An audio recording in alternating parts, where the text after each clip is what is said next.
I think that it really it bothers me to my core that like my people that look like me don't have the same abilities as our white counterparts who I've seen up close have, countless opportunities and the resources to take advantage of those opportunities. Like I grew up with, kids, 15, 16 years old with, mansions and, a boat at the back of the house at the lake, like who have a completely different understanding of what the world is and have a completely different opportunity than people that I know and people that I respect. So like for me, I think what's been important is like, and a part of what I do in my career is like to redistribute resources to our people so that we can start to solve some of the underlying problems that have kind of fucked our communities up.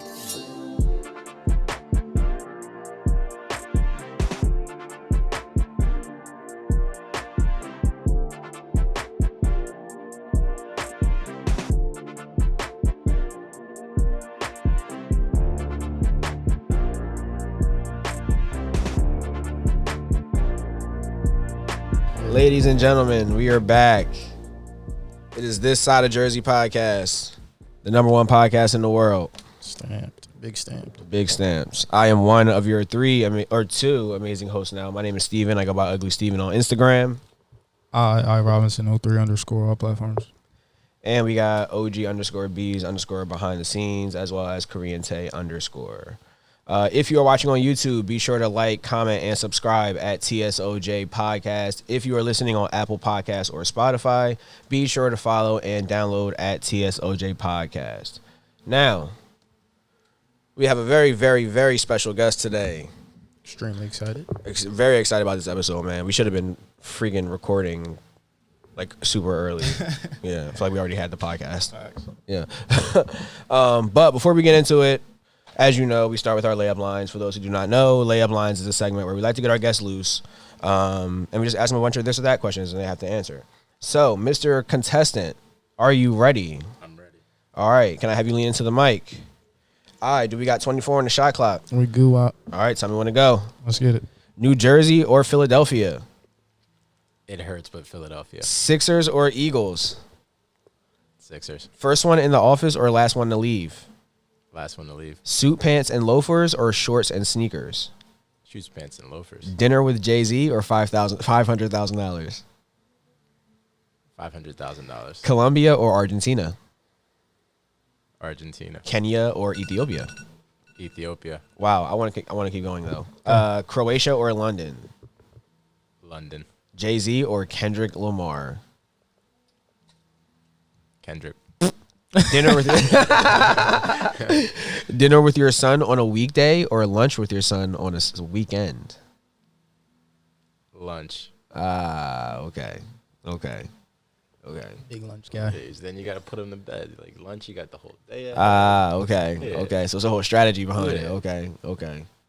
You really like crack the codes of life once you like get those fatherhood like hacks. You know what I'm saying? It You literally like, just comes to you in the middle of the night. I saw this one comedian one time, and he said he thrives on the small moments he gets alone. And he said, like, when you strap your kid in the car and shut the door, he said he cherishes the 3 seconds to walk back to the driver's side. That's a fact. Yo, that shit was funny as hell. Kids are nuts. Yeah. Listen, y'all, we got a very, very special guest, man. We go back to college days. We go back to. I know him as a friend and brother first, but professionally, he is a political strategist. He is a lobbyist. He is an entrepreneur of Darby Public Strategies. He is a venture capitalist. He is a humanist. Ladies and gentlemen, Kyle Darby is here. Thank you for being here, sir. Thanks for having me. How you feeling, man? I'm feeling good. It's good to see you. It's good to meet the brothers, and yeah, man, it's been a minute. Yeah, bro. I told him outside when we dapped up when I parked, I was like, don't ever let it be this long without seeing each other again. Facts. Especially for you being in Philly too. Like you're not even you're definitely like right there. I'm not far. Yeah, for sure. Yeah. But bro, man, thank you for being here, bro. Thanks for having me, man. Bro. Yeah. Thank you, bro. Yeah, Thank you. Appreciate it. So yeah, bro. I kind of said before, like I know you as a friend first. Absolutely. So I figure it makes sense to kind of just like to accelerate the story, start with like where you're from, and then we'll get into how we met and how we know each other and all that jazz. I'm from Acco, New Jersey. My Fire. family is from West Philly, so like we've always been back and forth from Philly. But I grew up in Acco, New Jersey, like what, 25 minutes from here. Yeah, east. about. Very rural town. Okay. My father was in the military, was a master sergeant, and my mom was a paralegal in Philly. So, you know, for me, I was like trying to find my way. I'm one of 4 or 3 siblings, and you know, we were just all trying to figure ourselves out. So it's crazy. So I went to Hammonton High School, which was entirely white, Italian, in fact. So it was like 97% Italian. I think like 3% Mexican. It's crazy. Wow. Because they have farms, and then like all the Mexicans work on the farm, and then like I guess what, maybe like 2%, because the 1% is like Asian, whatever. Yeah. No, but like, you know, it was a really weird place to grow up as a black man, and like trying to find my way, because it's just like we didn't really have a large population of us. I think there were maybe like 50 to 60 of us maybe in the school. So it was just like a different type of thing. So I always wanted to go back home. Like I always wanted to go back to Philly. Because that was like home to me. You know what I mean? Like just I think the urban aspect of it, you know what I mean? Like the, you know, just all the history, the opportunity there. I always wanted to end up in the city, but I'm from Acco. I'm from the sticks, for real. Word. Yeah. Word. You know, and I still have that at heart. Fire. Yeah, please don't ever lose your Jersey side. Yeah. Yeah. I'm trying to build some shit. All right, so then obviously we met at Rowan. Fast forward the story a little bit. Yeah. We met playing basketball, which is a foreign language to me now. Yeah. Terrible. He's a sensei now, though. I'm not a sensei. I have one. Bro, throw Yeah. kicks now. Yeah, I throw kicks now. I do. It's bad. I be hitting my fiance around the house. It's Kung Fu Steve. Not Yeah. like that though. Not like that, yeah, but I definitely like swing the roundhouse. You know what I mean? Like, for sure. So since college, okay, in college you were a political science major, yes. I was, yeah. Okay. You took that pretty seriously, bro. I feel like you were, since I met you, you were pretty, Yeah. you know what I mean? Yeah, I was regimented. Yeah, for sure, for sure. It was kind of scary. It was kind of scary. Well, because I knew I couldn't fuck up. Yeah. There was just no fucking up. Yeah, you just one of them ones. Yeah. So then what does that get you then in terms of a job? So like you get your political science major and then you go into what like So when I was see, like it was crazy because like Steve and I knew each other because of ball. I was in the gym every day. Like it wasn't like we go on Tuesdays or Thursdays. Like we balled every single day. All right. Yeah. And like hard at that. And outside of that, a lot of people didn't really know what I was doing. So like I remember my sophomore year, or no, I think it was the end of my freshman year, I did an internship with Senator Cory Booker's office.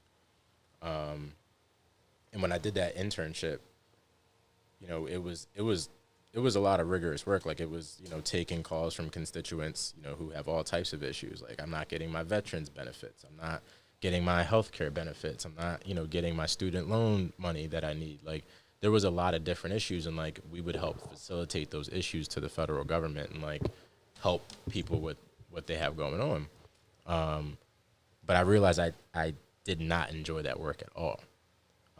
So what I was doing was, I think through that internship, is finding out that I really wanted to be more entrepreneurial. So that's kind of like what I was up to in school. I was trying to like, you know, I also ran the Democratic Club of Rowan University for a bit. shout out Rowan. Shout out Rowan for It's the real. gang. That's home. And like, you know, I just was trying to do too much, but I was trying to get enough numbers on the board to where I can kind of have a choice about what I wanted to do. And I knew a lot of that was based on relationships and like who you knew and like the access that you had. So, you know, shout out to Rowan. Like I had to transfer to Stockton ultimately, but it was a blessing in disguise because Stockton actually has a formidable political science department, and like the connections that they had was really cool. So, you know, college in general for me, it was a bit of a playground. Like we had our fun, but for me, it was like really putting in work in the classroom, but like taking those things that you're learning from the classroom and actually being able to apply it was really cool for me. So yeah, school was dope though.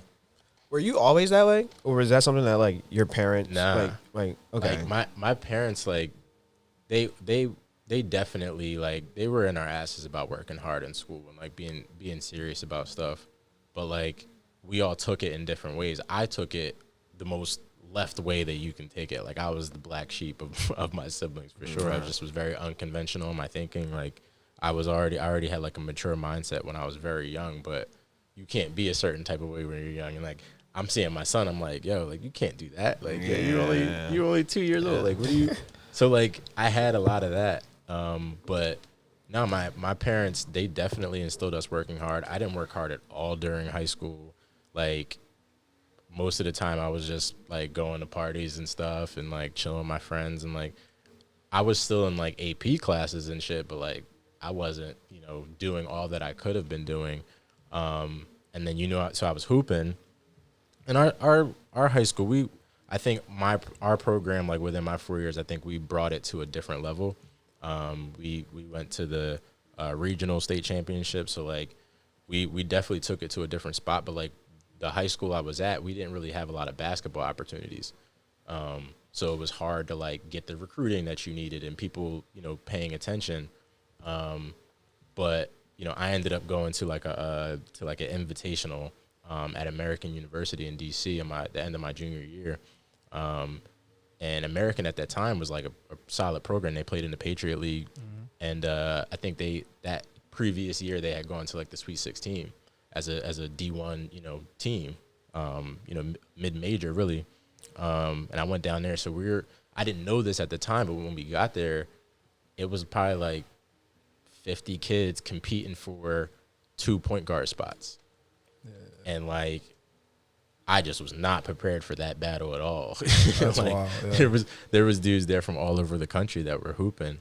So I immediately, like, I think I did well, but I definitely did not earn a spot. And like immediately I was like, all right, like, am I going to enroll at American and like figure out basketball maybe for next year, or am I going to like figure out my life from here? So immediately I was just like, nah, like I'm gonna leave basketball for a little bit.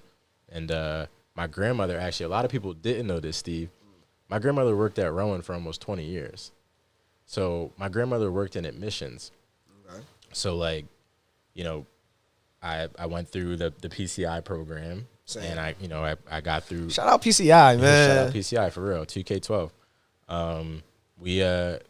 I got through the program, and I went to run, and they're like, yo, you got to pick a major. And at that time, like, it was basketball for me. Like, basketball was my major. Like, yeah. But like, my father was in the military. I was always paying attention to like, foreign affairs and like things going on in the world and the country just because of him mostly. I think probably in a little bit more of ways than my siblings too. So I was like, you know what, like political science. And like the moment that I did that, my entire life, like, it's like it's been a minute. My freshman year was 2012. So like it's been almost 10 years. Are you only a year older than me? Yeah. I thought you were 2 years older than me. All right. All right, but so all right, we're gonna ask the question in the room that everyone wants to know. What is Jay-Z like? This is the question everyone wants to know. Jay is a. How did you get in the room to get to Jay-Z? Let's start there. So Reform Alliance. Shout out to Reform Alliance. They're a criminal justice organization that like Jay-Z and Meek Mill and Michael Rubin started. A bunch of people on the board, and my old boss Jessica Jackson, who's like the woman that has been teaching Kim Kardashian the law and all that. Like, she's super dope, a well capable lawyer, but because of I helped to run the government relations strategy around the country. So what ended up happening is like certain events, like certain times, Jay was present. But one of the times was the last 2 or 3 Made in Americas ago. We were just hanging out, and like he came out with the like we brought the governor, and like we brought like the mayor and like a bunch of folks to just go backstage, and like I was around. And like Jay's cool. Like Jay's just a cool. He's kind of like a regular dude. Like he's just chilling. Like he I wouldn't say that like he's the like Jay that we hear on tracks in person. You can tell that he takes being a dad very seriously. And he's just a good dude who I really met, like, and it's weird that I'm even saying this, like, meeting Jay, I was not as excited as meeting Jay, and I didn't know this until I bumped into Tata. So, like, I was outside the Rock Nation building one day, and, I was getting ready to leave. Where's that at, by the way? It's in it's in Hudson Yards. Okay. Is that New York? Yeah. Okay. And like, I was outside, I was about to leave, and like I looked over, I was like, yo, that's Tata, yo. Like, not a lot of people know who that is. Like, that's Jay-Z's best friend. Yeah. And like raps about him all the time.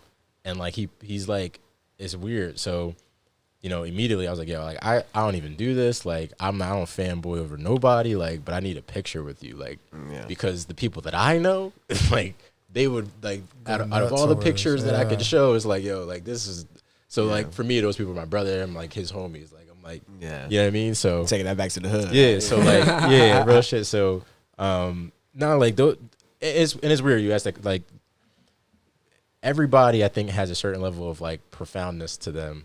On any level that you're obviously it's higher when you're in these levels and these, entertainment circles, what have you. But like a lot of these people that like I think we idolize are just like they're regular people. They just had a certain opportunity and they took advantage of it, or they stepped in, or it was the right place, right time. Like there's a lot of different, I think, formulas and combinations that lead you to success. But like a lot of these people really, when you meet them in person, like they're just like, you're kind of like, it's underwhelming almost. You're like, damn, like I thought you would be like this. But it's like, nah, like you're just, you're just in a certain position and you might be a little smarter, right? You might like been a little bit more calculated. So, nah, but Jay's cool, man. That's a lot of dudes that I think they expect Jay to be like dropping these like philosophical bars like when he's in normal conversations like that. He's not. He's just chilling. That's 100% how I see Jay-Z. Like I feel like right. Like, yeah. Like you shake his hand and he give you a bar. Yeah. Like, every time you shake Jay-Z hand, he just offer you a bar or something like that. I mean, I don't know. Like I haven't spent a bunch of time with him, but in the times that I've interacted, it's been very underwhelming to me. So, wow. So you've been in that, like the whole reform thing that took place when? I guess they launched in 2019. Okay, so and you were done rowing. I finished that rowing in 2015. Yeah, so talk about the time in between that. Like what even got you in the position to be in rooms? Right. That's a great question. So I've talked about wanting to be in Philly from living in South Jersey. I wanted to get my master's degree, so I went to Temple, and Temple had just opened up a new grad degree program in public policy, and I wanted to be in that program. I was in the inaugural class, and a part of the program requirements for that, you needed to have some sort of job or internship in that particular space, so in public policy and politics. So I was looking around, like, and I was very hungry about it. Like I was driving to events in North Jersey. Like I was going to these political fundraisers in places that are 2 hours away, like only working off of, being a server at a diner actually that was at Rowan. Which one? PB's. Oh shit. Yeah, I served there. A lot of people don't know that. I served there and all my bread went into my gas tank and going to all these political events because I was trying to meet anybody and everybody. So I ended up actually one of my good friends, Bill Moen. He's actually an assemblyman in South Jersey, a very well-respected assemblyman out here. He went to a grad school program at the Fells Institute, University of Pennsylvania. That's like their public policy institute.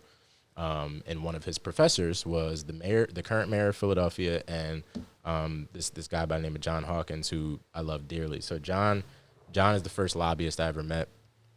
My friend Bill introduced me to John, and John took me in and gave me an internship, and I learned everything about, government relations and lobbying. And, through years of learning from him, and, I have other bosses, Mustafa Rashid from Bellevue Strategies. Like, I've been able to kind of, wean my way and start to meet people and shake a lot of hands. So when I was at Bellevue Strategies, the thing that really catapulted me was when Meek was locked up. So Meek got locked up. I think this was about 2018 for a technical violation, and we started the FreeMeek rallies. My brother Dawood Bey, Dawood is just he's an animal. He just is a incredible human being, has an incredible story. But Dawood started those rallies, and I kind of helped with like the political side, like with getting elected officials to the rallies, getting them to speak, just organizing things. And because Rock Nation had a lot to do with those rallies, they were looking for somebody to kind of lead the charge on like government relations and stuff on when they launched reform, and they gave me a call, and I was thankful. All right. Wow, that's crazy, bro. That's crazy. So what is still actively happening with reform? So they're still doing their thing. I find my role in what they did important, though small.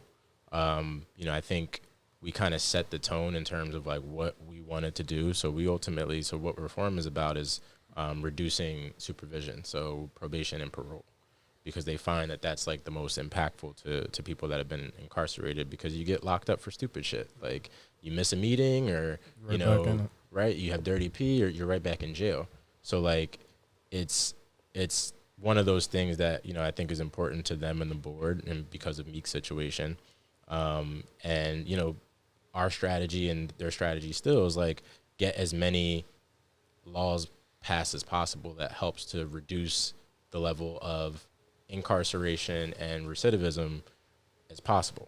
And like I think they've done a really good job since then. I think unfortunately these Republican-led legislatures are very agnostic, if not unsupportive of anything changing on the books, especially when it deals with public safety. And it definitely doesn't help when like people are in probation and parole and they commit crimes and do heinous things. It doesn't help with the story, but they're still doing good work. They're still in many states, and they're looking to expand from there. Is there anything notable about, or noticeable, I'll say, about, and you kind of being in these rooms with these people and connecting these people and organizing these events and, talking to politicians and so on and so forth? Are you seeing at a surface level, like the power dynamic within like white people in power versus black people who have power, versus like maybe like there are certain entities that you have to answer to that are not on board with everything? You know what I'm saying? Like, are you seeing a lot of friction? I think the short answer is yes. I think the friction is due to something that I don't think that we fully understand yet. Like like you talk about like money. So money is usually associated with power, but not all the time, right? And power in this particular country is usually dictated by those that either write or make the laws, right? So that's why politics are so important. But when you're talking about these certain types of circles where people are, decision makers on a large scale, I think what happens for the race conversation, I think, is contingent upon the money, because the money dictates the resources, and the resources dictates the execution of whatever we're talking about. So I think that like, yeah, you'll see a push and pull, but I think that it ultimately depends on who's got the biggest purse. Wow. So, and we kind of pulled out before we kind of started rolling the cameras. You talked about some of like the bigger, some of your bigger interests in the work that you do. And one of the things you said was Black and brown economic empowerment. Yeah. Can you kind of explain that concept and why you're so passionate about it, and just kind of like give us the whole rundown? Absolutely. It's not a secret that there a wide swath of Black and brown America are, not in positions to succeed, I think, financially. Banks often don't lend to Black and brown people, or they're less likely to. In terms of the education that is given to and marketed to the Black and brown community. I think that it's sparse compared to a lot of white communities. Obviously, like with the lack of, funding for public schools in these communities as compared to our white counterparts, I think is minimal. And when you have all of these things, so on and so forth, that really hamstring your ability to like be upwardly mobile financially and economically, I think, you're just less likely to succeed in life. So for me, being that I think we're in probably the greatest age in terms of technology and just the opportunities that are out there, I think that it really bothers me to my core that like my people that look like me don't have the same abilities as our white counterparts who I've seen up close have, countless opportunities, and the resources to take advantage of those opportunities. Like I grew up with, kids, 15, 16 years old with, mansions and, a boat at the back of the house at the lake, like who have a completely different understanding of what the world is and have a completely different opportunity than people that I know and people that I respect. So like for me, I think what's been important is like, and a part of what I do in my career is like to redistribute resources to our people so that we can start to solve some of the underlying problems that have kind of fucked our communities up. Yeah.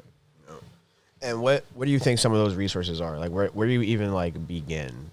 I think it always needs to be public and private. I think, legislation helps and like government appropriations help, government dollars, and putting them in specific areas, whether that be, schools, whether that be in housing, creating more affordable housing for people. That could be, a variety of areas. I think that in order for us to really address the problem, we have to identify the problems and understand that we're not going to get there without a certain level of collaboration, both at the government level, but also at the private sector level. I think cash is king in this conversation. Like it's really hard to talk about any sort of progress without investment. Most of these communities around the country, if we're using, let's use Philly as an example. I mean, one of the number one most impoverished, cities in America. When billions of dollars flow between those bridges every day. So it's just like, how can you really explain these problems and talk about what needs to be done when we're not understanding what we're even dealing with? Like we're dealing with a country that has a vast amount of wealth. Why do we have people that are laying in the street? Why aren't we able to tackle some of these problems? So it's rough, but I think to answer your question, I think we need to start with understanding what needs to be invested in. And then once we truly understand that, having the gall to invest in it. Yeah, I heard you talking about, you said like schools is one of the things you said in investing in. And tell me if you agree with this. I was talking to, I forgot who, and I was saying how in a lot of cases, like in the traditional application of like an Ivy League school, you need more than just like, I had a 4.0 in my high school, right? Like you need some community service. You need you participated in this. You need some blah, blah, blah. And I was like, the Model UN, I don't know if it still is now, but like the Model UN was like a thing. It was like kind of like a national thing. It's going to go on forever. The UN, puts money into this. All right, word. Exactly, right? So I'm like, bro, if you go to a school that is under-resourced and doesn't even tell you about the Model UN, I have no idea. I didn't know what the Model UN was until I was like 22. I was like, what is the Model UN? Like, wow. Yeah. So I'm like, bro, you're already at a disadvantage, even if you're competing with the best of them in terms of your academic talent.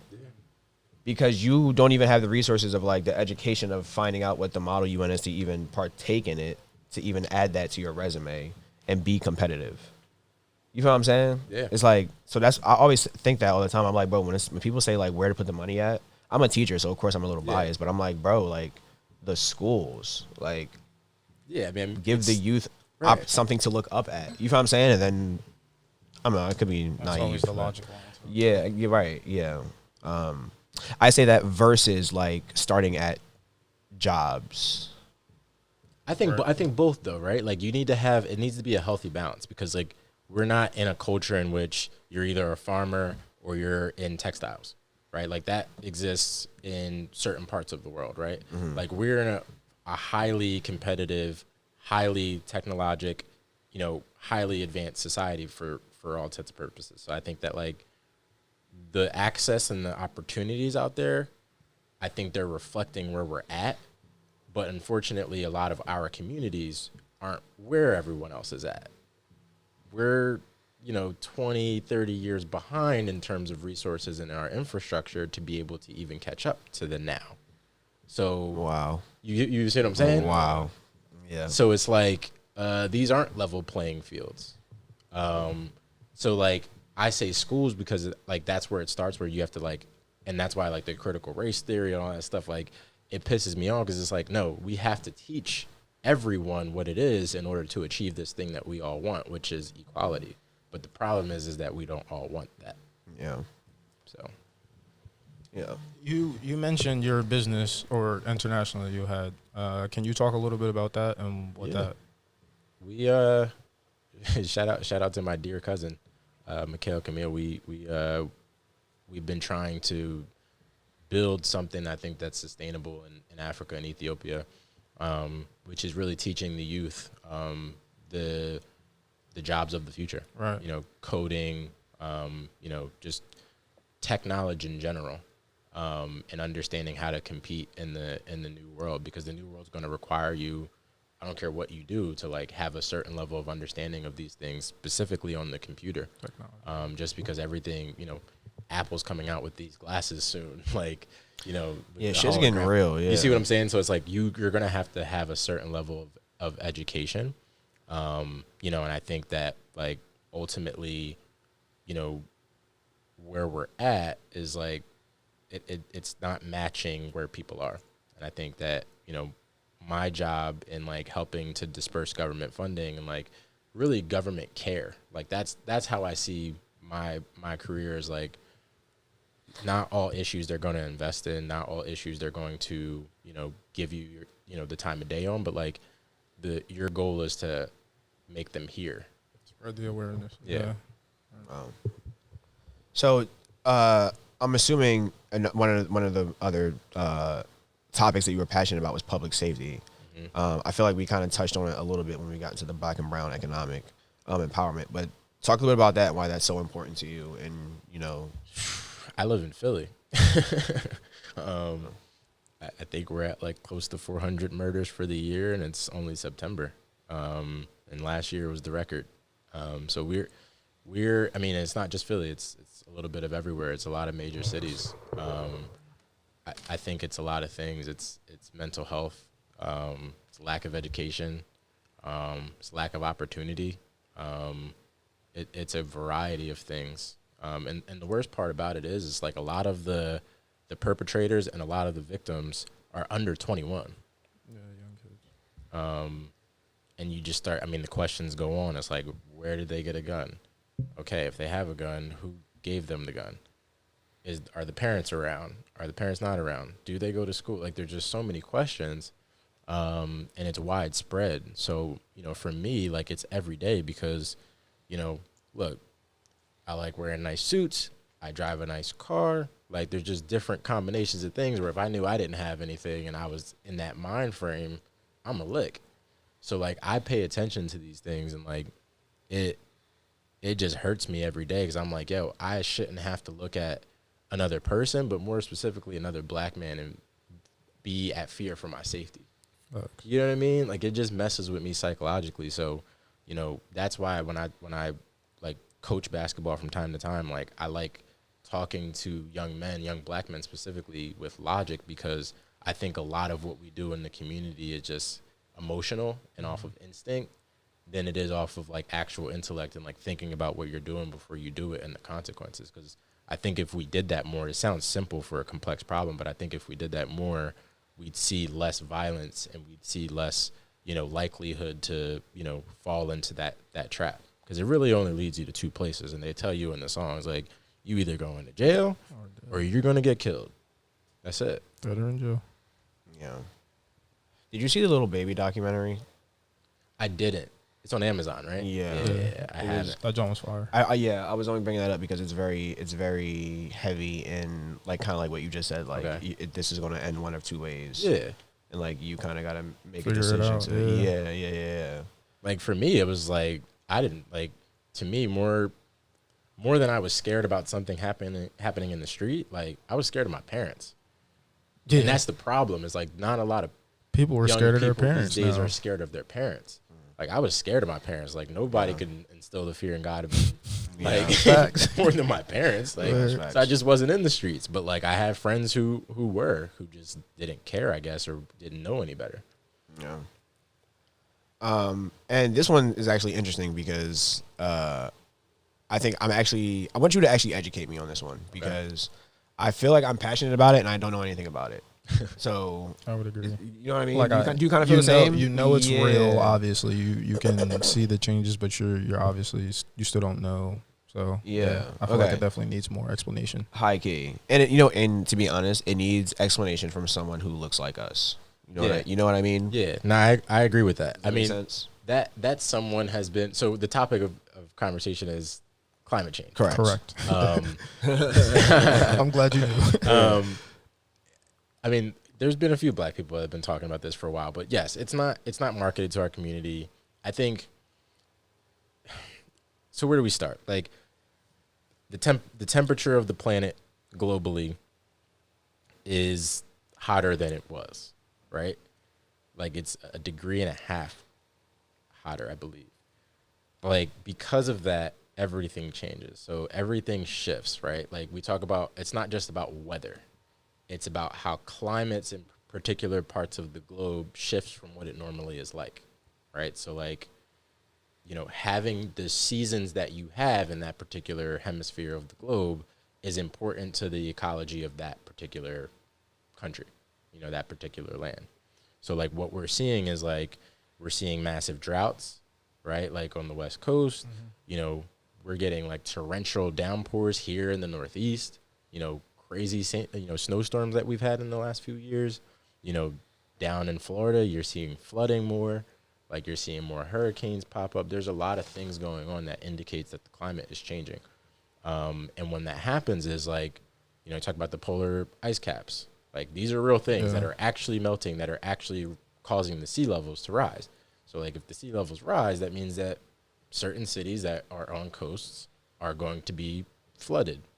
And it probably would be unsustainable to live how they currently live.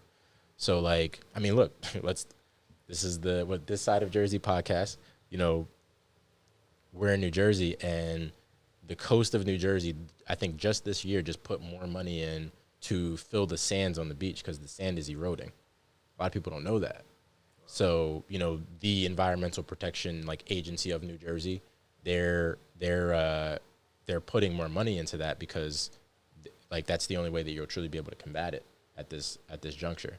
So, and then when you talk about what we do to cause it, it's all of the greenhouse gases. So it's, if you're using a car that requires gas to go, you're causing harm to the ozone layer. The ozone layer is the protective layer around the earth that helps to block certain rays and certain things from the sun and other things.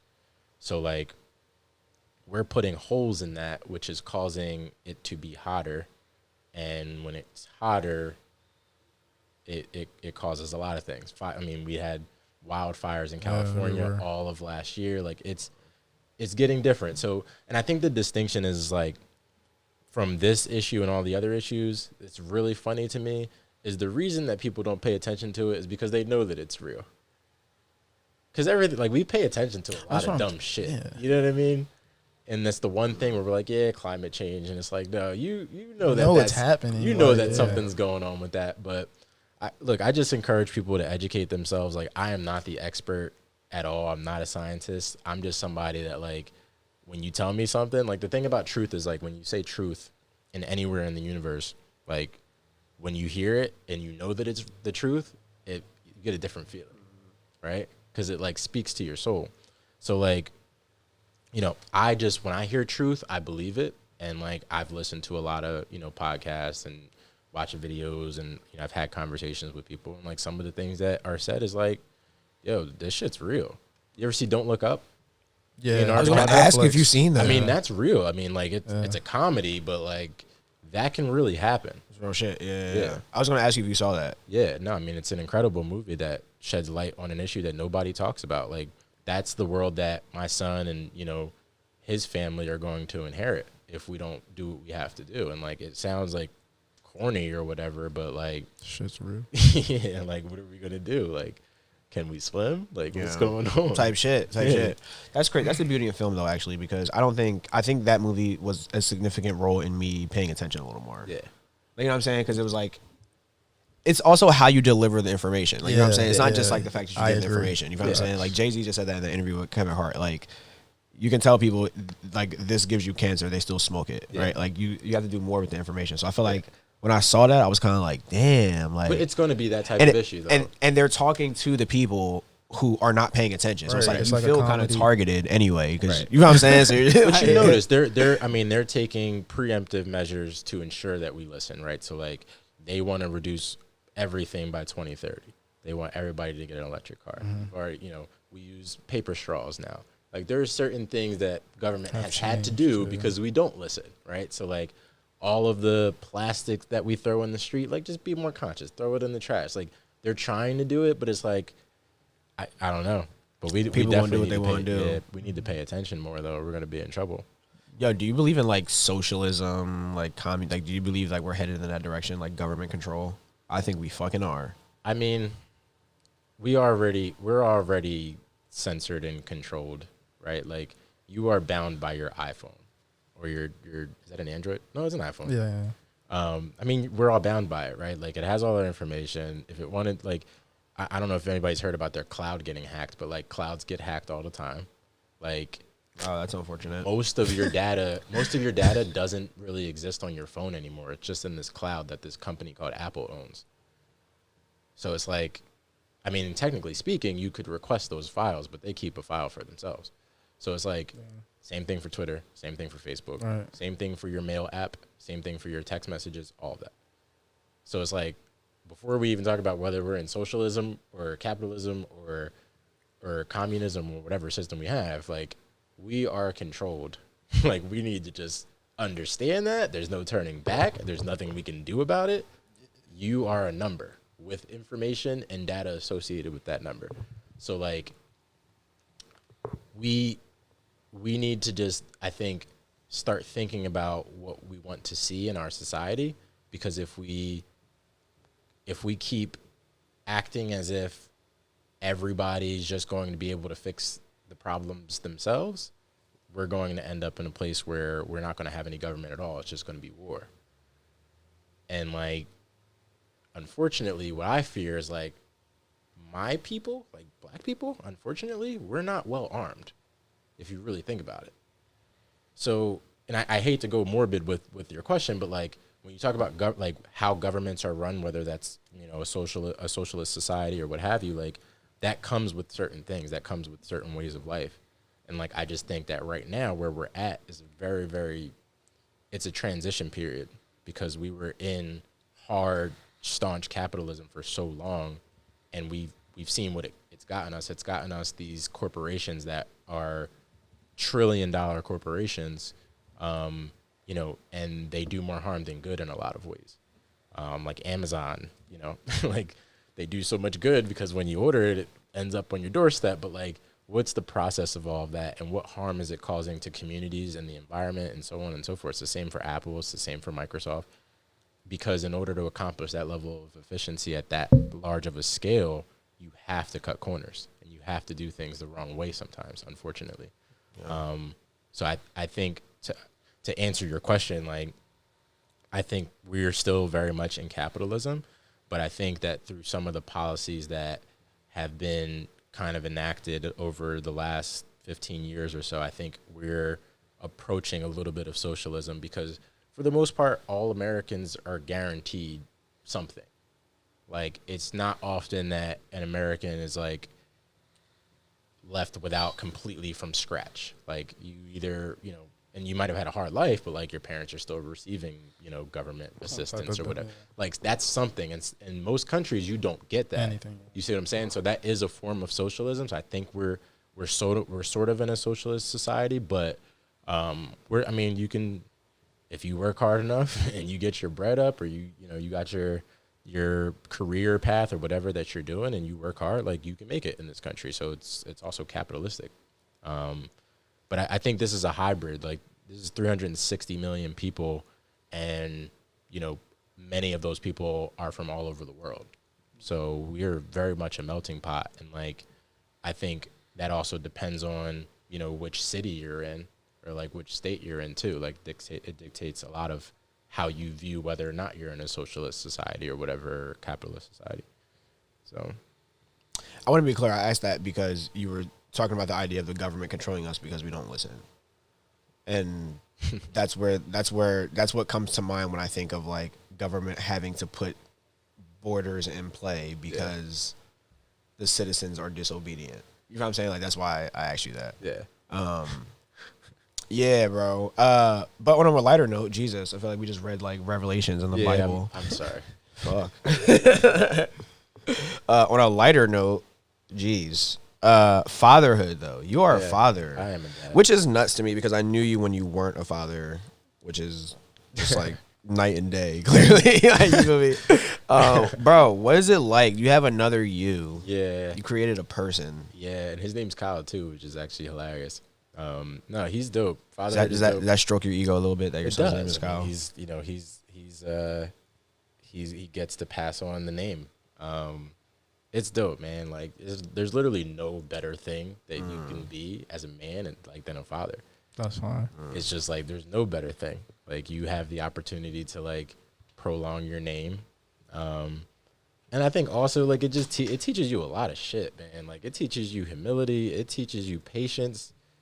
Like, it teaches you all types of shit that you don't know that you have inside of you until you have to like be responsible for somebody else. Because like, look, you go through this world for the most part, like you're not really responsible for anybody. And like when you have a child, like you are responsible for their well-being, for how they turn out, for how they talk to people, for how they learn. Like that is your responsibility. And like, I don't know. I want my son to be dope. I want him to like know all of the things I know and like do all of the things I do, times 10. I don't know whether that's going to be in politics or business or whatever, but I just hope that, he does whatever sets his soul on fire and like just keeps the name going on and like does something in this world, makes an impact. But it's dope, man. It's not for everybody though. Yeah, for sure. It's a Sunday. Number one morally, what do you think you want to instill in him? Like, I think I just want him to be worldly. Worldly. Yeah. So like just have a sense of who you are in the world. Like, yeah, we're in New Jersey, but we're in New Jersey in the United States of America, on the continent of North America, right? Like, and what is that in relation to the other countries? Like, that's what I want. I want him to understand that like the world is much bigger than where you're at, and like it's much bigger than you being a black man, even though you are. Like, I want him to be conscious enough to understand that there's 7+ billion more than he is. Yeah. So. All right. You save up for your son's college fund. He turns 18 and he says, "I don't want to go to college. I want to be a rapper."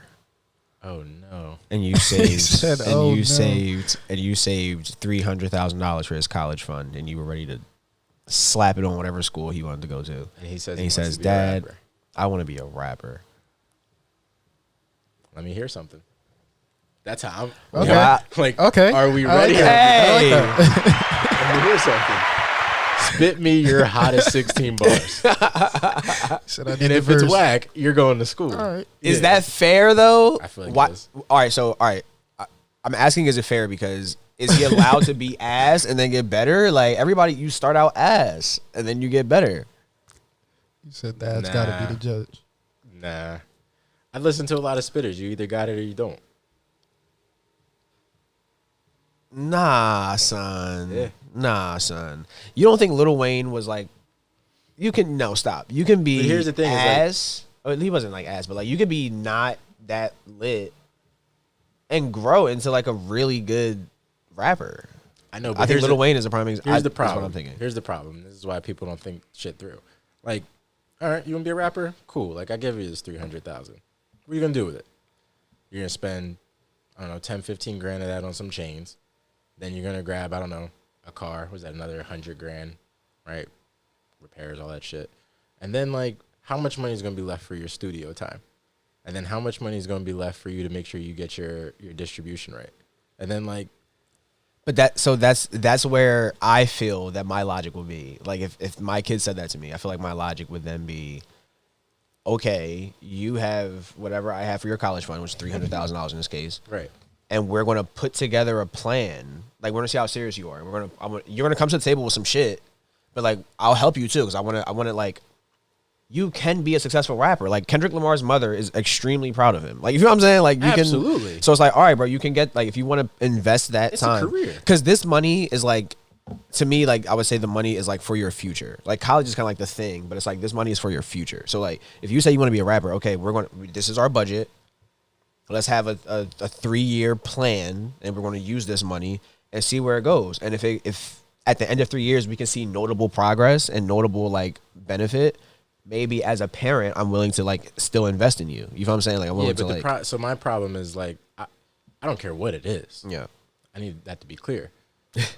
It's the revenue part. Like, is it going to make money? Is it making money now? Because, like, the investment, to me, is not worth us trying your luck to be the next Biggie Smalls.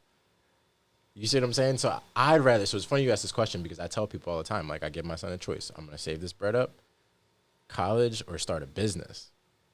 I don't care what business it is, but it's got to be a business. Because if you come to me with that rapping shit, I'm going to tell you to spit your hottest 16. I might even ask for a 32. All right. On a beat, too, that, like, you made or, like, a producer made for you, like an actual song. Okay. Because if it's not hot, like, if it's not even remotely hot, I'm not entertaining the conversation. Curtains. You have as a father, you would have a particular ear, though, that like, maybe, like, did you think Uzi was hot when you first heard him? Probably not. He raises a great point. You know what I'm saying? Like, it's not your type of music. You know what I'm saying? I could dig it. But I have a very, like, my musical palette, I think, is pretty solid. So I feel like even if he came to me with some, like, yo, like, I want to do some scream shit like Juice WRLD did, R.I.P., like, I feel like I could hear it. Like, okay, that's... Okay, it's not bad. Okay. That's the vibe. So you have some kind of... Okay. Yeah. What can your son not come to the table with? What is... Dad, I want to be a... Get the fuck no. Get out of my face. That's a great question. You will get $0 from me if this is what you want to do. And don't say, like, obviously, like, street, like something on the streets. Not like, on some street what's shit. a job or occupation or a thing that if he came to you, you'd be like... I don't know. That's actually a great question. A male stripper or something? Like, I don't fucking know. Like, I don't know. No. I think I would be cool with whatever job he decides to, like, go with, just as long as it's not going to be his only job. You know what I'm saying? As long as you understand there's more. Like, you know what I'm saying? Like, you're not, like, okay, like, you're a postman, or, like, you are a trashman, like, or you're an engineer or whatever. Like, just don't be that thing the whole time. Right. See what I'm saying? Like, I have been I've been trained as a lobbyist by trade, right? But, like, I'm so much more than that. You see what I'm saying? Like, I think that, like, recreating yourself is important. Like, no one should be stagnant in one thing for so long. I think we're kind of done with that. I think, like, his generation, actually, I think it's going to be normal for you to have, 4 or 5 different careers. Yeah.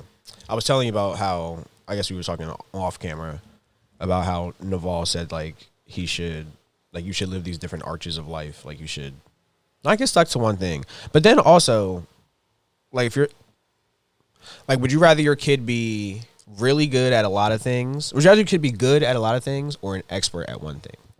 That's a great question. You know what I mean? Because, like, what if your kid wants to do something that bounces over here? Like, there's a fine line of, like, sticking to something and mastering it versus, like, Dad, I want to put that down. Great question. You feel me? Because I'm not specific to anything. Like, I don't have one particular, like, thing that I do I do a lot of things very well.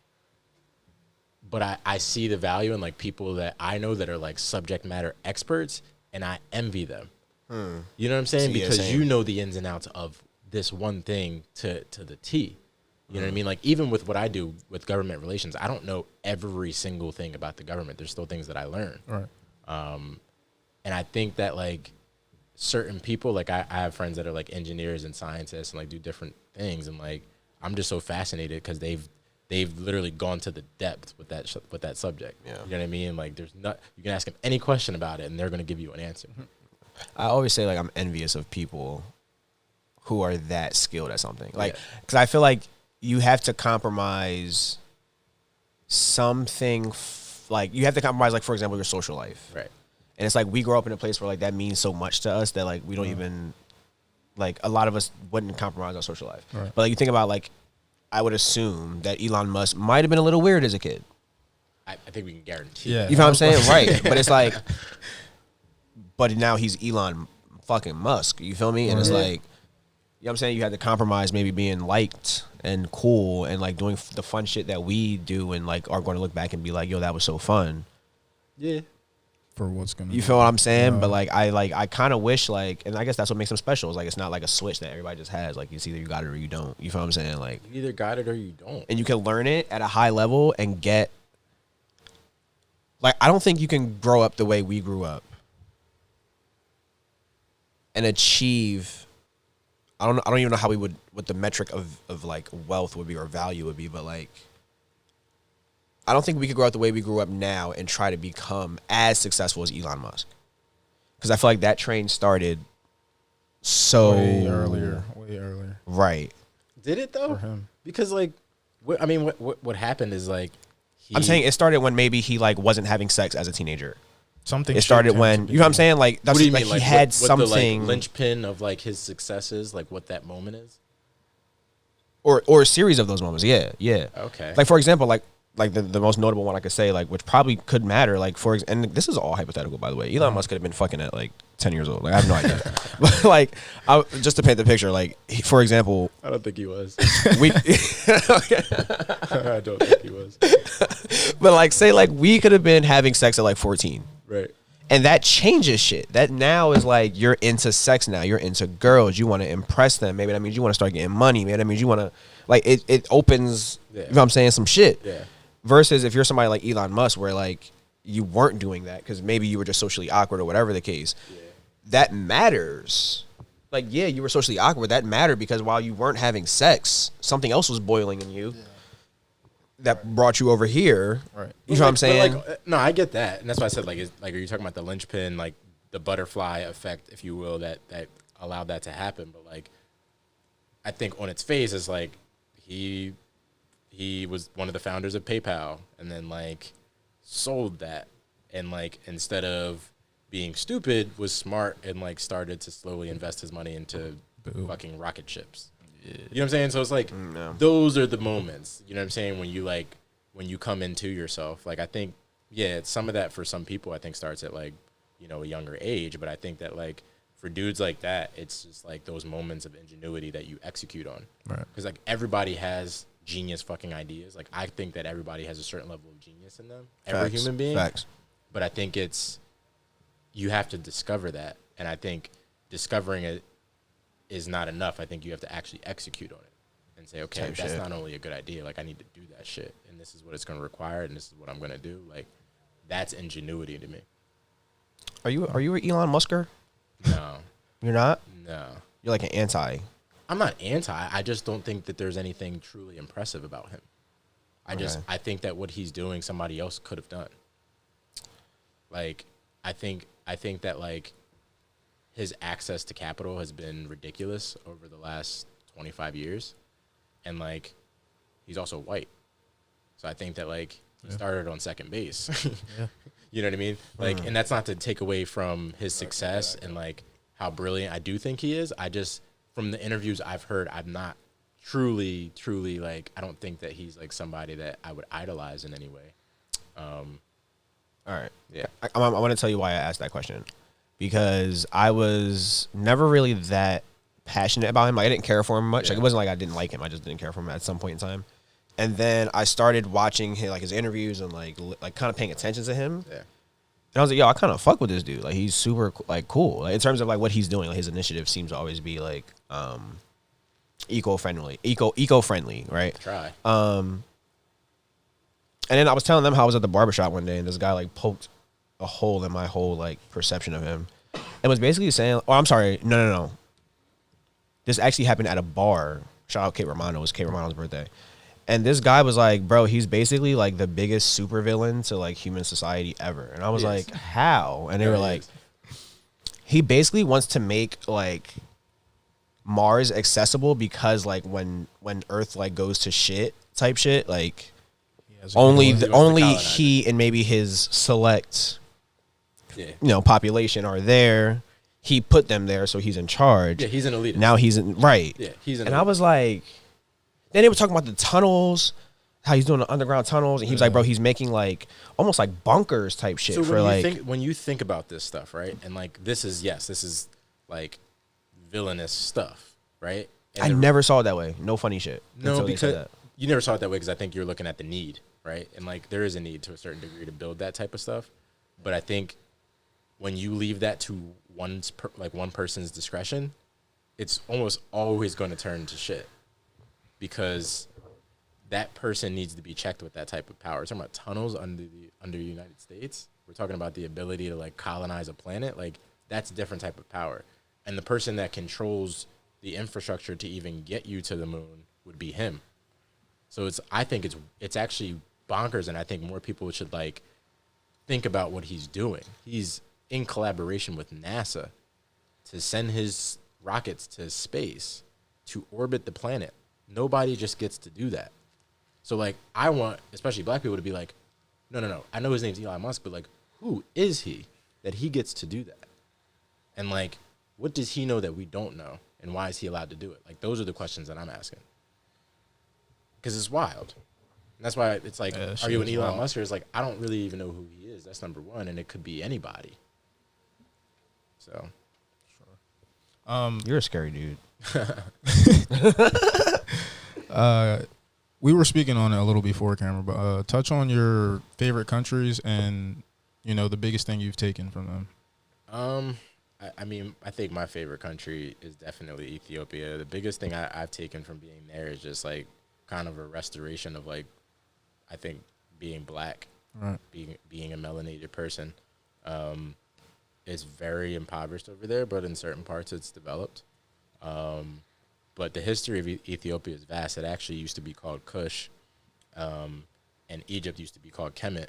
So, a lot of the culture that was ancient Egypt, which was Kemet, when pharaohs and, and those folks were reigning supreme, a lot of the culture from Kush, from Ethiopia, flowed up the Nile River, because the Nile River is one of the only rivers in the world that flows north. So, a lot of that culture shifted north, and, it really set the trend of what African culture was and, like, that empire was through the rest of the world. So, like, that country has so much history in it, and, they say that that's where some of the earliest human remains have ever been found, which is in Ethiopia, which would be ironic because it's black people. So that, I mean, that's just, I'm not Dr. Umar, but like, no, I mean, it's just an interesting place. And I think anywhere in Africa where there's, abundance of black folks is like, it's just a crazy concept, and it's dope to me. And I love it because we don't often get that opportunity here in the States. Yeah. So what is your legacy? Like Darby strategies, fatherhood, tie it all together. I mean, at the end of the day, what is going to be your legacy? I think just, and I laugh because Steve said, I'm intense. Or what'd you say? Yeah. I probably said you're intense. Yeah, you are intense. Scary. Intimidating, I think is what I said. No, I think you said I'm a little scary because like some of the shit that I say and like some of the topics I touch on. I think like for me, my whole goal is awareness. Mm-hmm. Like I have other aspirations. Like I want to make money too, believe it or not. Yeah. Like I want to invest and do different things. But like more than anything, I think my life purpose has been to acquire as much information as possible, and to those that I trust that I feel need it and deserve it. And really want it, I think I've been trying to do my best to get that out. So like when I'm with my homies or I'm with my girl or whatever, like my goal is to just give what I have, which is just information and knowledge, because I don't think that I'm too high or too holy to like keep it all to myself. Like I'm in all these rooms, I'm in all these circles, I'm doing all this shit, but like to me it doesn't really mean much if I'm not dispersing it out. You know what I mean? And allowing other people the opportunity to just receive it and do something with it like I have. Wow, man. Listen, man, is there anything that we should be on the lookout for in the near future? Anything with the business? Anything what's coming next for you? Yeah, so I've been working with my good friend Angela Capella's from Capella's agency. We're gonna start something soon. I gotta circle back with her, but you know, I want to kind of rebrand a little bit. I think I've been doing politics for most of my adult life. It's not that I'll get out of it or that I don't want to do it anymore.